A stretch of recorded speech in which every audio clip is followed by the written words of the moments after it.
Hello everyone, this is Moshe the Electric Israeli and thank you for joining my channel. If you are new, please subscribe and help me change the world.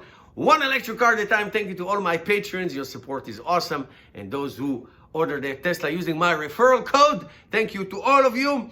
And I am going to conclude my year experience with the Tesla Model 3 in the fourth video. That's going to be the last one for the first year experience with the Tesla Model 3. If you have not had a chance to watch my first three videos about my year with the Tesla, I'm going to put a link above and at the end of this video. And today's topic is battery degradation and real world range, real world miles that you get. Now, batteries degrade. Now, my case is very, very unique because in 1 year I drove over 35,000 miles because we take a lot of long trips and I do ride sharing and all that stuff. So I'm unique, I'm special, okay?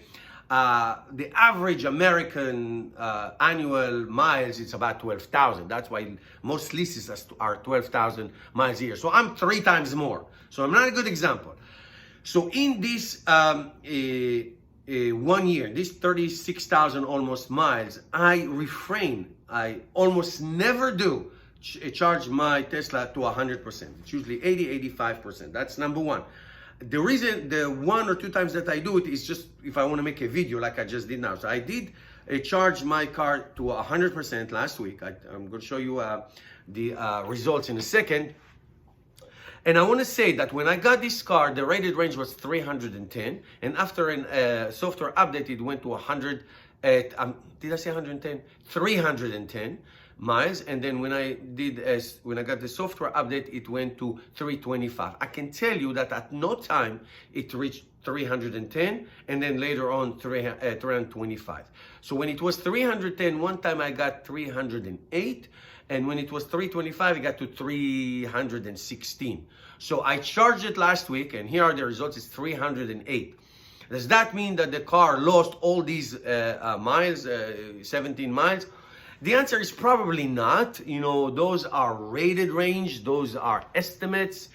It's possible that the car lost maybe 2 or 3% battery degradation, which is normal and it's fine.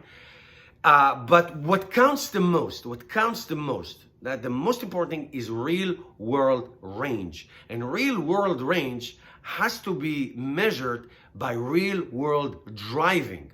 The beauty of the Tesla Model 3 and the big battery is that you can drive the car as you would drive any other gasoline car, meaning fast, with the air conditioning on or the heat on, people inside, luggage, toolie bags, cargo.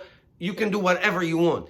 And like the range of a gasoline car will fluctuate between seasons and speed and elevation and weight and cargo and drag and all that, it affects electric cars. It's the same thing.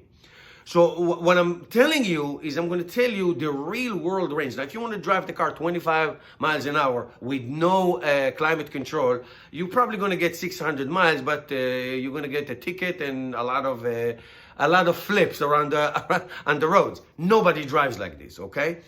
What the real world range is, basically in the winter, and I say 32 degrees Fahrenheit, 0 degrees Celsius and below, you know, let's say, I don't know, 20 degrees or so, let's say, in extreme weather, and summer 70 degrees and up.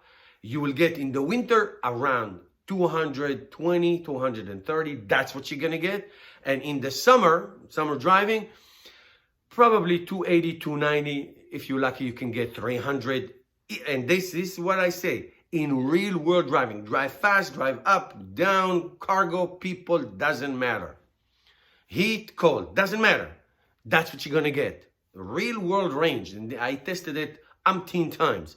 That's what you're gonna get. Now remember, the factors of range is number 1, weather, and number 2, speed, and number 3, elevation, going up hills, and of course, number 4, cargo and drag. Drag can really take a lot of juice out of your battery.